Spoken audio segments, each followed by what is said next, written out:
हिंदी में हमारे साथ आज बातचीत के लिए जुड़ रहे हैं डॉक्टर रतिन रॉय, जो किसी परिचय के मोहताज नहीं है। तो बिना किसी लाग लपेट के उनसे मैं पहला सवाल पूछना चाहूंगी कि ये बजट 2021 का उनकी नजरों में पास हुआ या फेल हुआ है? 2021 के बजट पे विश्लेषण करने से पहले हमें देखना चाहिए कि सरकार ने 2020 में क्या किया। 2020 में हमें यह बताया गया है तीन चीजें कि सरकार ने उधार लेकर खर्चा को कायम रखा, हालांकि जीडीपी घट गया था। बात सही है, सरकार ने उधार जरूर ली है। जब सरकार को जीडीपी के मतलब परसेंटेज में मार्च में ये पैंडेमिक और मंदी से पहले सरकार ने ये मतलब कहा था कि वो 3.5% जीडीपी के आधार पर उधार लेंगे। 9.5% लिए, बड़ी अच्छी बात है क्योंकि खर्चा बढ़ा है 4 लाख करोड़। लेकिन ये जो 4 लाख करोड़ खर्चा बढ़ा है, ये सारा जो खर्चा बढ़ा है वो केवल उधार का एक भाग है। बाकी उधार इसलिए आया है कि टैक्स रेवेन्यू जो है, जो मतलब कुल मतलब कर सरकार ने लिया, उसमें थोड़ा सा कटौती हुई, थोड़ी सी कटौती हुई। कटौती इसलिए हुई कि मंदी है, तो मंदी में लोग कम कमाते हैं, कम मतलब खरीदते हैं, इसलिए कर भी कम हो जाता है। लेकिन इनकम टैक्स और जीएसटी का जो कर है वो घटा जरूर, लेकिन एक्साइज ड्यूटी जो पेट्रोल और डीजल पे लगता है वो तो दौड़ के बढ़ गया, क्योंकि इसी मंदी में पेट्रोल के दाम घटे थे, लेकिन आप जो पंप में पेट्रोल खरीद रहे हैं उसका दाम तो नहीं घटा था, तो उससे सरकार से बहुत फायदा हुआ। तो जहां तक मतलब कर का सवाल है, वहां पे कुछ कमी मतलब कटौती हुई, कुछ 0.3-0.4% ऑफ जीडीपी। लेकिन प्राइवेटाइजेशन हर साल की तरफ सरकार ने कहा कि हम ये प्राइवेटाइज करेंगे और ये बेच डालेंगे और वो पैसे डालेंगे बजट में और उससे विकास होगा। उन्हें 2.25 लाख करोड़ देना था, केवल 32,000 करोड़ बेच पाए वो प्राइवेटाइजेशन, मंदी की वजह से। क्यों भाई? स्टॉक मार्केट तो बूम हो रहा था, कैपिटल मार्केट बूम हो रहे थे, प्रॉफिट्स इस साल कायम है, वेजेस जरूर कम है, स्मॉल बिजनेस जरूर हर्ट हुए हैं, लेकिन जो बड़े बड़े कंपनियां हैं उनके प्रॉफिट्स मतलब अच्छे हैं, डिविडेंड पे आउट हो रहे हैं, स्टॉक मार्केट तो दौड़ के बढ़ रहा है, मतलब बिल्कुल रेस के घोड़े जैसे बढ़ रहा है। तो इस मार्केट में भी सरकार प्राइवेटाइजेशन नहीं कर पाई, उस वजह से बहुत धक्का पड़ा सरकार को। और जो काफी जो मतलब उधार दिया है सरकार ने, इस वजह से दिया है कि प्राइवेटाइजेशन में फेल हो गए, और इसलिए करीब 2/3 जो मतलब और बोरोइंग है वो खर्चा कायम रखने के लिए और बढ़ाने के लिए है। 4 लाख करोड़ बढ़ा है 1920 के अनुसार, बजट एस्टिमेट के अनुसार के तुलने में। क्या खर्चा किया है सरकार ने ये 4 लाख करोड़? भाई क्या खर्चा किया है सरकार ने ये 4 lakh crore? 3 lakh crore food subsidy, ration, PDS, मतलब आप तक गरीबों तक, आप तक नहीं गरीबों तक खाना पहुंचाने के लिए मंदी में सरकार ने व्यवस्था की थी और उस पर जरूर खर्चा किया। उसके अलावा करीब 8-10% इसका नरेगा में, तो लगभग 90% नरेगा और सस्ते खाने के मतलब अरेंजमेंट व्यवस्था करने में सरकार लग गई थी। सरकार लग गई थी, ठीक है। 90% गए क्योंकि गरीब मंदी में मतलब उनको कष्ट हो रहा था, तो ये बड़ी अच्छी बात है।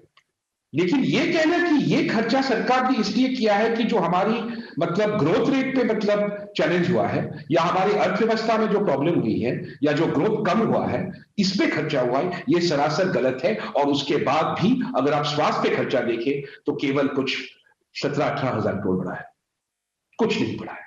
तो इसे तो मैं कहूंगा सेकेंड क्लास पास।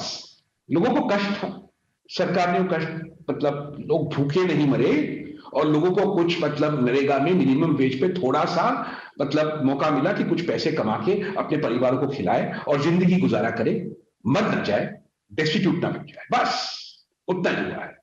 तो ये, और जहां तक रही कैपिटल एक्सपेंडिचर की बात, मंत्री महोदय ने मतलब कहा है कि मतलब हमने बढ़ाया है, कुछ नहीं बढ़ाया है।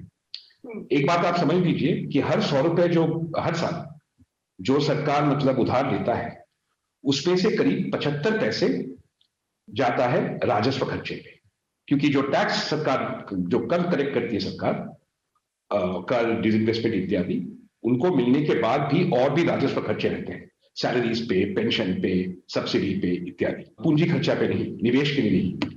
केवल रुपए में 25 पैसे जाता है पूंजी खर्चे में, अर्थात निवेश में, केंद्र के मतलब लेवल पे। इस साल वो घटा है, वो 25-24 से 21 हो गया पैसे केवल, और अगले साल वो कह रहे कि उसको वापिस हम बस 24 पे लाएंगे। तो कोई चमत्कारिक मतलब स्ट्रक्चरल चीज नहीं है बजट में। जहां पे राजस्व खर्चे के लिए सरकार मतलब उधार दे रहा था, वो कहीं ना कहीं से कम हो गया, और पूंजी खर्चे पे और इन्वेस्टमेंट पे सरकार ने बढ़ोतरी की। ऐसे कुछ नहीं हुआ है। तो फिर ये जो है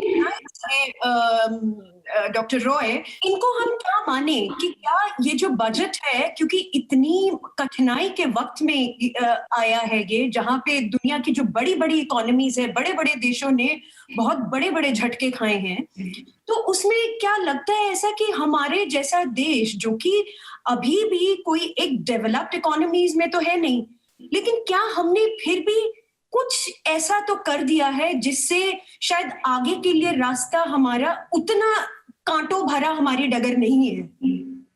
हमने बर्बादी टाल दी, जरूर बर्बाद नहीं हुए हम इस पैंडेमिक से और मंदी से, लेकिन जो हमारे अरमान, आप बड़े बड़े बातें अगर देखोगे, अच्छी बात है, बड़े बातें हैं, लेकिन अच्छी बात है, करना चाहिए प्रधानमंत्री को बड़े और अच्छी बातें। $5 ट्रिलियन इकोनॉमी, आत्मनिर्भर था, इसके लिए सिर्फ बर्बादी टालने से तो काम नहीं चलेगा ना।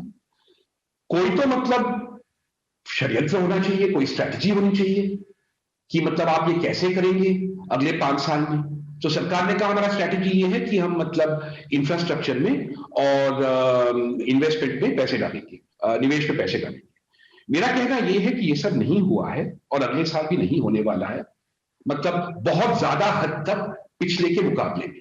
ना हमने अब सरकार ने 2-3 चीजें अच्छी की है जिसपे पैसे खर्चने की जरूरत नहीं, रिफॉर्म्स किए, कुछ टैक्स रिफॉर्म्स किए वगैरह वगैरह किए हैं, लेकिन अगले साल की सरकार कह रही है कि हम टैक्स ज्यादा नहीं कमाएंगे। अरे भाई, मुझे बात समझ नहीं आता है कि इतना प्रॉफिट रेट रिकवरी है, इतने अच्छे अच्छे प्रॉफिट्स कंपनियां कर रहे हैं, तो आप टैक्स और क्यों नहीं कलेक्ट कर पाएंगे? रेट बढ़ाने की जरूरत नहीं है। अपने आप जब जीडीपी मतलब ठीक हो जाएगा, आपका मतलब टैक्स जीडीपी रेशियो बढ़ना चाहिए। लेकिन जो टैक्स जीडीपी रेशियो सरकार ने अगले साल रखा है, वो बिल्कुल इसी साल की मतलब जो रेशियो है सेम है। तो क्या ये माना जाए कि सरकार बहुत कॉशियस होके काम चल रही है, क्योंकि अब उनको लग रहा है कि बड़बोलापन जो है वो शायद काउंटर प्रोडक्टिव है, उनके अब नुकसान ही करेगा, फायदा नहीं देगा, जो बड़े बड़े दावे और जो बड़े बड़े सपने हैं? बड़े बड़े दावे में तो कोई कमी नहीं दिख रहा है मुझे। फाइनेंस मिनिस्टर की स्पीच पे भी नहीं दिखा, माननीय प्रधानमंत्री जो कह रहे थे उस पर नहीं दिखा। बड़े बड़े करने में कमियां जरूर है। अंग्रेजी में कहते हैं you must walk the talk, जो बात करते हो उस पथ पे चल के दिखाओ। तो सरकार का यही ऐतिहासिक मतलब रिकॉर्ड है कि बातें बड़े, चलना का। अब सिर्फ ये सरकार की बात नहीं है, भारतीय सरकारों की आदत हो गई है, लेकिन दुख से कहना पड़ेगा कि उस आदत पे कोई बदलाव मुझे नहीं दिख रहा है।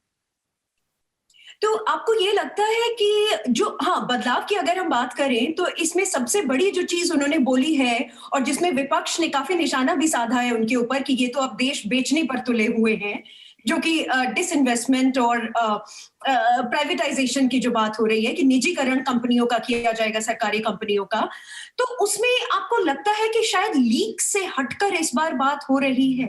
नहीं, वही बात हो रही है। पिछले साल कहा था महोदय ने कि हम LIC को प्राइवेटाइज करेंगे। अरे भाई, 7 महीने चले गए, वो फाइल पे लिखते रहे, और नवंबर महीने में जो मतलब उस ट्रांजैक्शन का एडवाइजर है, सिर्फ जो सलाहकार है, उसका अपॉइंटमेंट तो आप कह रही है कि इस साल हो जाएगा। अगले पिछले साल जब स्टॉक मार्केट वगैरह इतने बुलंद थे, तब मतलब उन्होंने कोई चीज नहीं बेची। तो बेचना अच्छा या बुरा छोड़िए, बेचने की क्षमता है आपके पास, वो पहले दिखाई, तो क्षमता दिखाए तो मैं मानूंगा। और अगर अगले साल को क्षमता दिखाए और सब कुछ प्राइवेटाइजेशन करे, तब हम बात कर सकते हैं किस हद तक करना चाहिए, किस हद तक नहीं करना चाहिए। अब तक तो रिकॉर्ड यही है कि बात होती है लेकिन प्राइवेटाइजेशन नहीं होती है। तो फिर फायदा क्या है इस बहस पे लगना कि कितनी प्राइवेटाइजेशन करनी चाहिए, अच्छी है या बुरी है? 7 साल हो गए एयर इंडिया, और क्या बताऊं। एक और चीज मैं आपसे पूछना चाहती हूँ कि इस बार मिडिल क्लास जो कि बिल्कुल अपने दिल को थाम के बजट देख रहे थे कि इस बार क्या होने वाला है, क्या बजट बढ़े, बजट में मतलब हमारा जो इनकम टैक्स है या जो सेल्स टैक्स है, वो जो डायरेक्ट टैक्सेस हैं वो बढ़ेंगे या नहीं बढ़ेंगे। तो एक बार राहत की सांस तो ली है कि चलिए स्लैब्स में कोई चेंज नहीं है, कोई टैक्स के जो भी जो ओवरहेड्स जो होते हैं उसमें भी कुछ ऐसी बढ़ोतरी नहीं है। तो क्या ये माना जाए कि मिडिल क्लास को कुछ राहत मिली है जस्ट बाय दिस एक्ट या नहीं, या ऐसी कुछ चीजें हैं जो हम नहीं देख रहे हैं अभी? पहले तो ये बताओ आपको कि मिडिल क्लास टैक्स नहीं भरता है, इनकम टैक्स नहीं भरते, तो उसको छोड़िए। जीएसटी जरूर पे करते हैं, वो तो गरीब भी देता है, अमीर भी देता है, सब देते हैं, और उसमें कोई बढ़ोतरी नहीं हुई है। हालांकि अच्छा खबर यही है जो टैक्स वाले हैं कि अगर आप मतलब 15वां वित्तीय जो आयोग बैठा था, उनका भी रिपोर्ट कल पार्लियामेंट में टेबल हुआ था, उसपे लिखा है कि जीएसटी सिंप्लीफाई करना चाहिए और सिर्फ 3 बैंड होनी चाहिए। ये अच्छी बात है, लेकिन सरकार ने ये नहीं कहा है। बहुत कुछ मतलब उन्होंने मंजूर कर ली, ये बात मंजूर नहीं की, क्योंकि ये बात तो जीएसटी काउंसिल के सामने जाना है, राज्य मंत्री भी आएंगे और साथ साथ मतलब डिसीजन की। तो हाँ, टैक्स नहीं ज्यादा बढ़ाए हैं ना, अगले साल बढ़ाएंगे। तो अगर मतलब जो अमीर हमारे सैलरीड लोग हैं वो इस बात से खुश है तो ठीक है, मुझे उस पर कोई खास चिंता नहीं। अगर टैक्स बढ़ता है यहाँ थोड़ा बहुत तो मुझे कोई खास फर्क नहीं पड़ता। राइट। एक जो आखिरी सवाल मैं डॉक्टर रॉय आपसे पूछना चाहूंगी कि यहाँ पे जब बात हो रही है कि बजट एक सरकार के इंटेंशन का भी एक बही खाता होता है कि हम क्या करना चाहते हैं, आपको लगता है कि हमने एक रैशनल और जो चीज हम अचीव कर सकते हैं वो गोल्स दिए हैं, या अभी भी मतलब सपनों की दुनिया में है, या हमने अंडर सेल किया है? कैसे आप इसको असेस करेंगे? ये अंडर तो नहीं किया है, बहुत बातें नहीं है।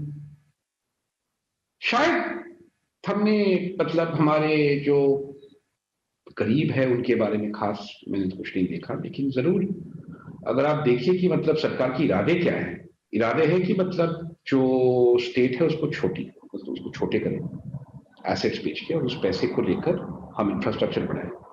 ये अच्छी बात है, लेकिन कोई नई बात नहीं है। ये तो मैं 1995 से सुन रहा हूं कि हम इंफ्रास्ट्रक्चर बनाएंगे और प्राइवेटाइजेशन करेंगे। बस अब सोशल मीडिया है तो जरा बात एम्पलीफाई हो जाता है, वही पुरानी बात। हम लोग देखिए, समस्या ये है, हिंदी में ये इसका अनुवाद नहीं आता है, अंग्रेजी में बोलते हैं फ्यूचर कंटिन्यूअस टेंस। अगर आप हिंदी फिल्म भी देखेंगे तो मारामारी होने से पहले 5 मिनट तो बातें होते कि मैं तेरा ये कर दूंगा और वो कर दूंगा और वो कर दूंगा, ठीक है, फिर मारामारी होती है। उसी हिंदी फिल्म में मैं सिर्फ भाई वो बतियाना सुन रहा हूं, अभी तक मैं जो वॉकिंग है वो हुआ नहीं है। जिस दिन वॉकिंग होगा मैं अपना राय जरूर बदलूंगा, लेकिन मैं 7 साल से बैठा हूं भाई वॉकिंग के लिए, वॉकिंग नहीं हो रही है, सिर्फ टॉकिंग हो रही है। राइट। तो इस बार का बजट भी डॉक्टर रॉय अगर देखा जाए तो नाम बड़े और लक्षण छोटे वाली बात हुई। नाम बड़े, लक्षण बड़े, काम का तो सवाल है। नामदारों का बजट है, कामदारों का बजट नहीं है, अगर प्रधानमंत्री मोदी के ही शब्दों को इस्तेमाल किया जाए तो। प्रधानमंत्री जी को मैं यही कहूंगा कि नामदारों का बजट जरूर है, लेकिन आपका दायित्व बनता है कि जिनका दायित्व यह है कि कामधारू बने उनको कामधारू बनाएं, और इस बात पे तो वो मतलब गृह मंत्रालय तो बहुत कामयाब रहे पिछले 2 साल में, 1 साल में, लेकिन वित्त मंत्रालय नहीं, अफसोस की बात है। बहुत बहुत धन्यवाद डॉक्टर रॉय हमसे बात करने के लिए।